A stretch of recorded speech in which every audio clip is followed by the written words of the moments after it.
તાપીના વ્યારા સ્થિત રફ દાબુ કેળવણી મંડળ દાયકાઓથી બાળકોના અભ્યાસ સાથે જોડાયેલા સંસ્થા છે. આ સંસ્થાએ આજથી એક નવો અભિગમ અપનાવ્યો છે. સંસ્થાએ જિલ્લામાં પહેલીવાર અભ્યાસ સાથે 7D લેબ મેલ્ઝોનું ઉદ્ઘાટન કરવામાં આવ્યું હતું. આ લેબ બાળકોને જટિલ લાગતા પ્રશ્નોને વિશેષ સોફ્ટવેરથી બનાવેલ 3D વિડીયો દ્વારા સરળ ભાષામાં સમજાવી શકશે. બીજું કે આજથી બાળકોના સ્વાસ્થ્યની ઝીણવટભરી જાણકારી શાળા પાસે ઉપલબ્ધ રહે તે માટે આશીર્વાદ ચેરિટેબલ ટ્રસ્ટ દ્વારા વિદ્યાર્થી આરોગ્ય ચિકિત્સા કેન્દ્રની શરૂઆત કરવામાં આવી છે. અહીં અભ્યાસ કરતા વિદ્યાર્થીઓના આંખ, કાન, નાક, ગળું, દાંત જેવી આરોગ્યલક્ષી તપાસ વ્યારા મેડિકલ એસોસિએશનના સહકારથી નિષ્ણાત ડોક્ટરો દ્વારા દર 6 મહિને કરાશે. સિકલ સેલ તેમજ બ્લડની તપાસ દ્વારા જનક સ્મારક હોસ્પિટલના સહયોગથી કરાશે, જેને લઈને વિદ્યાર્થીઓ અને તેના વાલીઓ અને આરોગ્યલક્ષી કાર્યક્રમમાં તે સહાયભૂત થઈ શકશે. છેલ્લા 8 દાયકાથી રફલ આબુ કેળવણી મંડળ વ્યારા અને આજુબાજુના વિસ્તારના બાળકોને શિક્ષણ આપવાનું કામ કરી રહી છે. ભૂલકા ભવનથી લઈને કોલેજ સુધીનું શિક્ષણ આ ટ્રસ્ટના નિધિ હેઠળ આપવામાં આવે છે. કુલ 9000 વિદ્યાર્થીઓ અહીંયા શિક્ષણના કામ સાથે જોડાયેલા છે.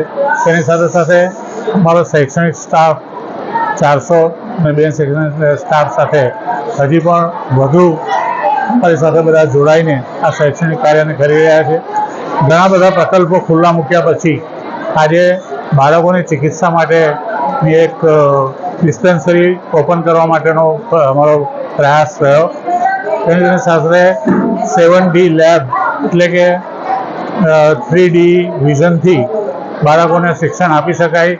એ કોઈપણ વિષયનું હોય, ખાસ કરીને સાયન્સના સબ્જેક્ટો સાથેનું એમને ભણાવવાનું હોય તે કરાવી શકે.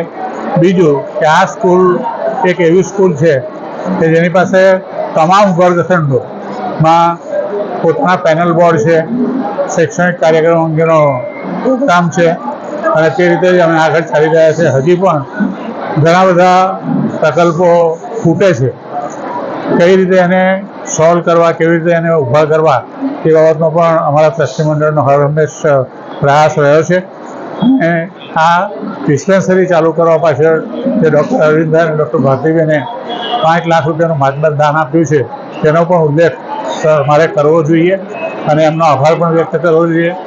સાથે સાથે જ્યારે 7D અને આ ચિકિત્સાનું ઉદ્ઘાટન કરવાનું હતું તે વખતે ગર્ગ સાહેબ અને મીડીઓ સાહેબ પણ આવ્યા, એટલે એ લોકોને પણ અમારી પ્રવૃત્તિનો ખ્યાલ આવ્યો છે કે ભાઈ આ ટ્રસ્ટ કેવી પ્રવૃત્તિ કરી રહ્યું છે.